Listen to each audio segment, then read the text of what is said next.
These are the 4 true masterpieces of Quentin Tarantino.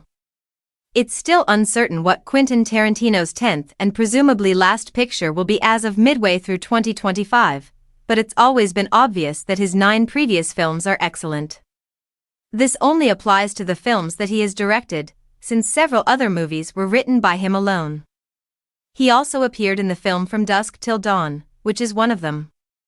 Therefore, his body of work goes beyond his major 9, but you could also refer to them as his main 10 since he has already reached 10 if you include one 2-volume film as 2 films. They were released independently. And number 11 will be that legendary last movie.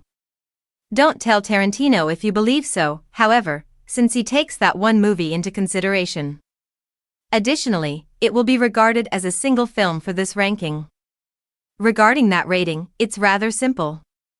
It will be somewhat exclusive, but it's really a pretext to go on about Tarantino's finest work as a filmmaker. Therefore, even if they are excellent, films like Reservoir Dogs, Once Upon a Time in Hollywood, and Django Unchained are simply overlooked.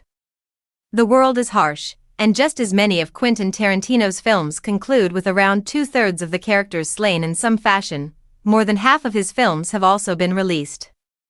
They were shot in the face, they were Marvined. Oh, dude. Anyway, let's watch the movies. Kill Bill, of course, is the previously alluded to 2-volume film that Tarantino claims is a single feature. Even though Kill Bill, Volume 1 and Kill Bill, Volume 2 were published in 2003 and 2004, respectively, it's still difficult to find a method to view the complete series, which is aptly titled Kill Bill, The Whole Bloody Affair, compiled into a single film. Although it has been played before and is categorized as a standalone film on Letterboxd, it isn't generally accessible. For what reason?